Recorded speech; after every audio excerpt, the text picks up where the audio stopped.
The center of the Pueblo universe.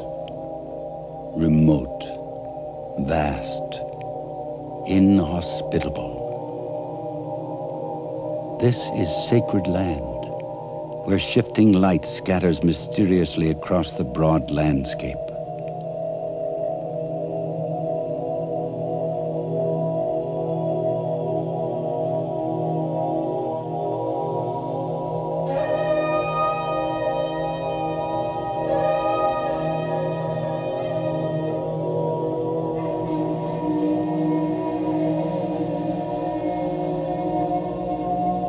This is a land of contrasts, where the earth is stripped bare, exposed to the powerful forces of nature. A land of extremes, where survival seems impossible.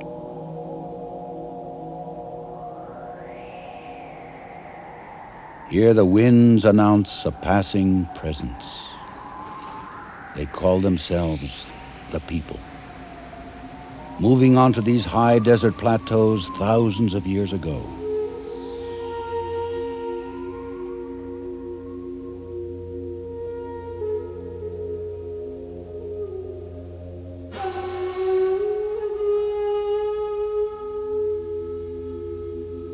Echoes of a distant time retell their story. For centuries, the people crisscrossed the deeply etched drainages of the Colorado and San Juan rivers, evolving from wandering bands of hunters and gatherers into a remarkable civilization.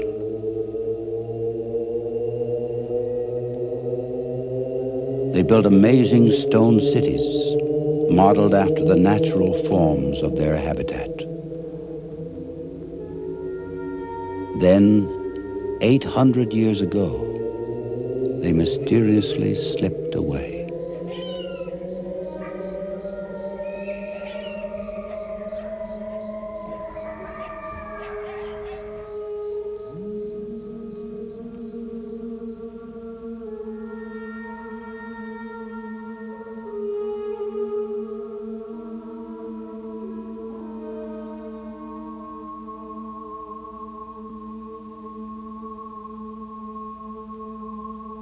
Now empty, these weathered ruins haunt our imagination.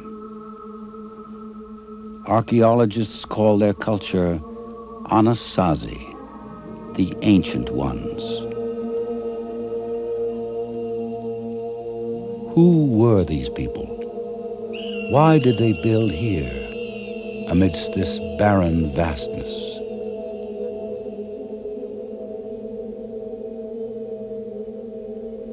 Do not look for a remote, primitive people. Interrogate the landscape. The earth reveals their story.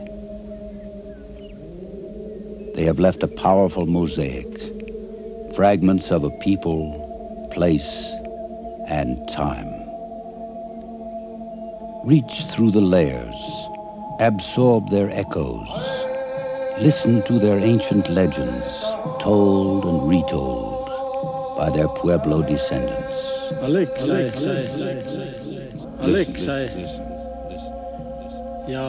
The Creator speaks through the rocks and stones, the singing moon, and the great breathing mountains.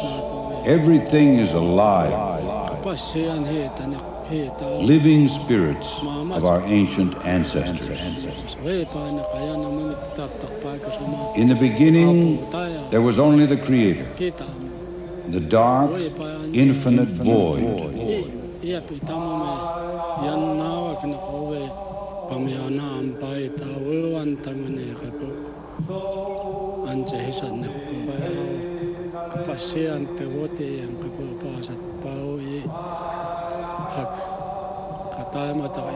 Three previous worlds were created and then destroyed by fire, ice, and flood. Those of one heart with the Creator were saved, protected in the underground world by the ant people. They taught us to be industrious and showed us the proper way of life: respect, harmony, love. Finally, the last great flood subsided.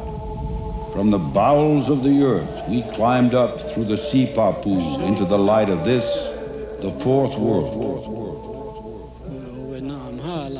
The dark purple light rises in the north. A yellow light rises in the east. Then we, the flowers of the earth, come forth to receive a long life of joy.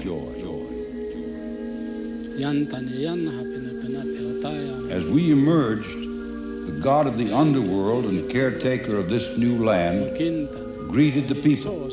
He gave us different languages and colors of skin. He commanded 4 great directional migrations. You must separate and claim the earth for the Creator. Then you will come together again at the center of the universe. We met the great eagle. He said to us, I am the master of air and height. I represent the loftiness of our spirit.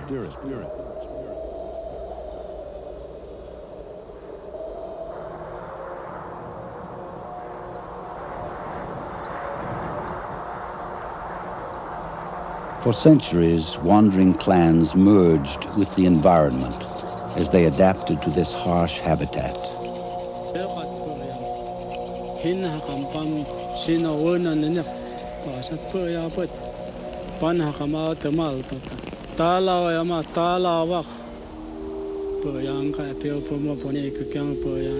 For hundreds of years, small nomadic groups of extended families traveled with the seasons.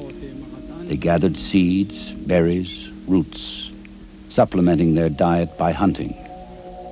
Each new generation repeating the techniques and ways of their ancestors. Their temporary shelters were often caves where others had stopped before them. They moved often, following the flux of wild plants and animals. Survival depended on an intimate knowledge of their arid environment, responding to the rhythms and patterns of the natural and spiritual worlds. They learned that certain plants yielded foods, medicines, and fibers.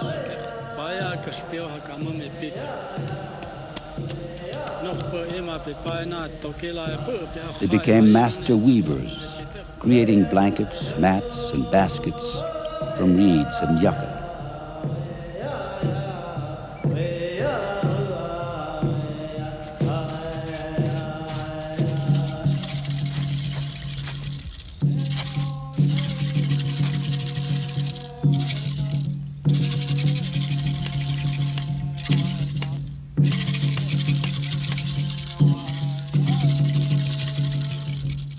Like branching arroyos, their migrations cut deep into time and territory.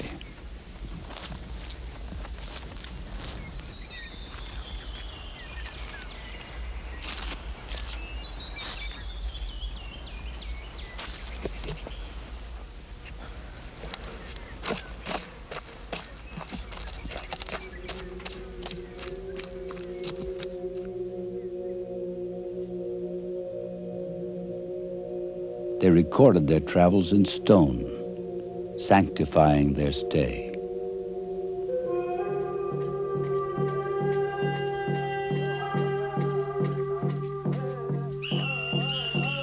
The Anasazi made a slow transition from hunting and gathering to gardening and farming. At first, they would plant small plots of squash and corn, leaving them unattended while they retraced their ancestral gathering routes. If the crop failed, they fell back on traditional wild foods.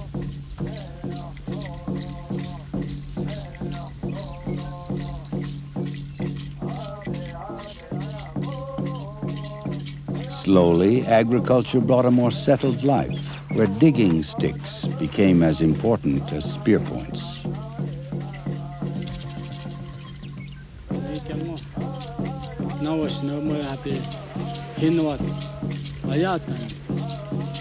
Increasingly, their life centered around corn. Gradually, the Pueblo people came to farm the mesa tops and river bottoms. Over time, they evolved into master farmers. Stored surpluses now spanned harsh winters and long droughts. Corn was given to us by the Creator. The corn mother is the milk of human life, taken from the breast of our earth mother.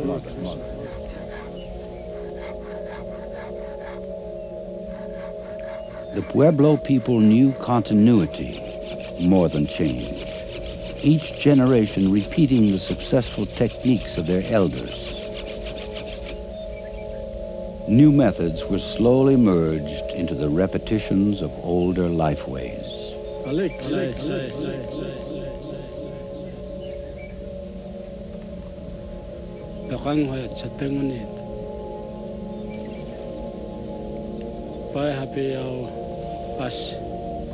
Our daily life is like prayer, the constant quest for balance and harmony.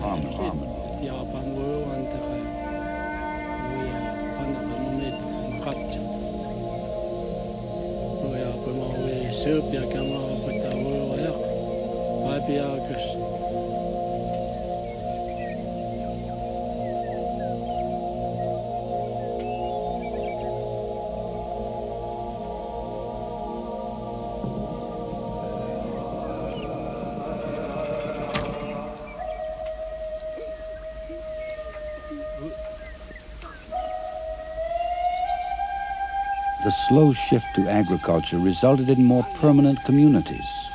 Increasingly, they lived in subterranean homes called pit houses. No longer required to constantly move in search of food, they clustered together in small settlements.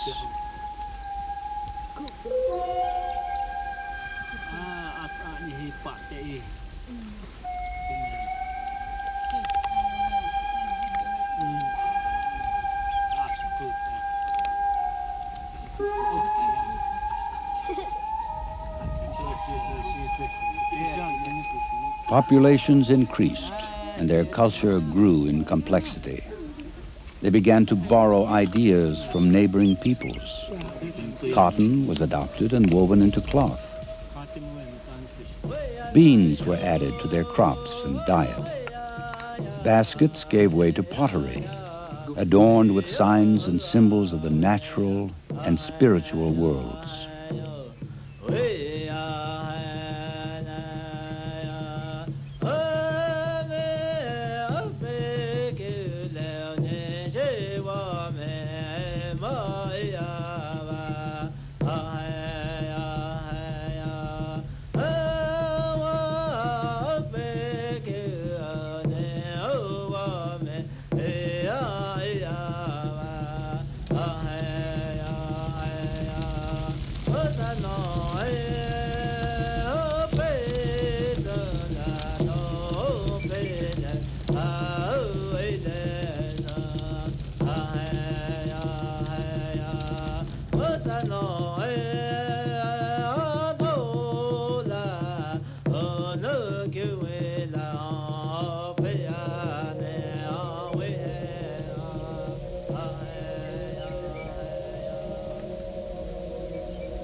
By the year 1000, these prehistoric Pueblo